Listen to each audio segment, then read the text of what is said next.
Good morning, everybody. It's John from Veganism KILLS. It's 7:35 a.m. Saturday, April 3rd.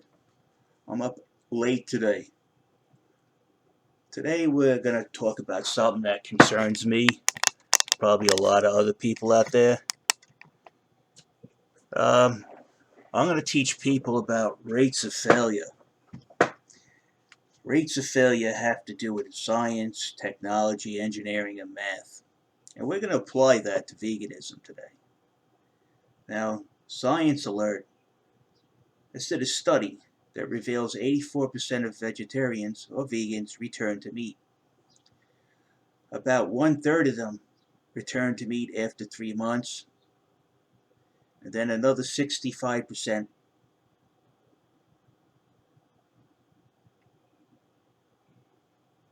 revert back in about a year, and about 90% revert back to eating meat after 3 to 5 years.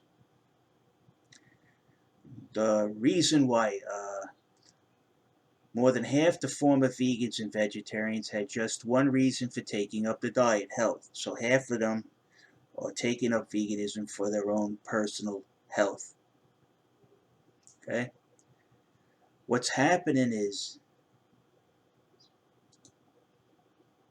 all right, that these people's health doesn't end up getting better, it actually gets worse within 3 months for most people, and a year for most. And out of that 84%, 35% need medical intervention to recover from veganism.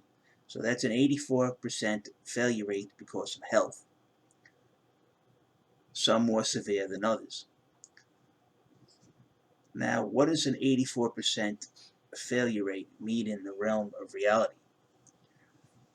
Well, in science, technology, and engineering and math, usually something like this would get it banned. If a plane had engines on it that failed 84% of the time,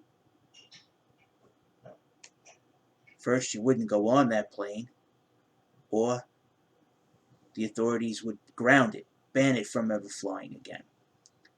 If you bought a car brand new and the brakes failed 84% of the time, more than likely you end up dead or hurting someone, including yourself. Authorities would step in and ban that car from being sold.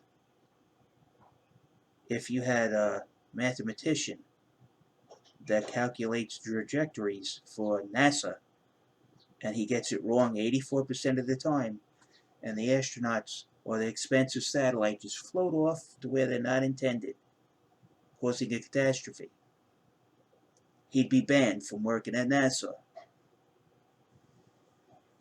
If engineers built a rocket that was going to the moon that failed 84% of the time, would an astronaut get on that spaceship? No, he wouldn't get on that rocket. He has common sense. He doesn't care about the failings of the people involved. He says it has a high rate of failure. I'm not doing it. I'm not getting involved with it. It's that simple. Veganism is doomed to die on those factors. In the meantime, though, why should we sit here idly and let them spread their mythos of health on the vegan diet when they're actually putting people in the hospital and in some cases dead?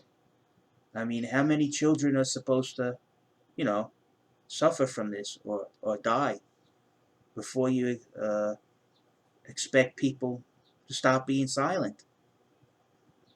The rate of failure of veganism is way too high, and anything that fails at that rate is usually banned.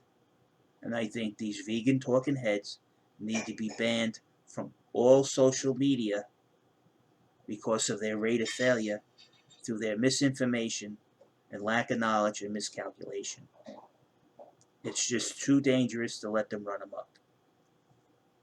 Numbers don't lie. An 84% failure rate is phenomenal.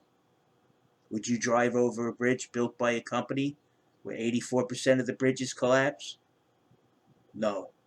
No. It's just common sense and intelligence that tells you to avoid these kind of catastrophic failures.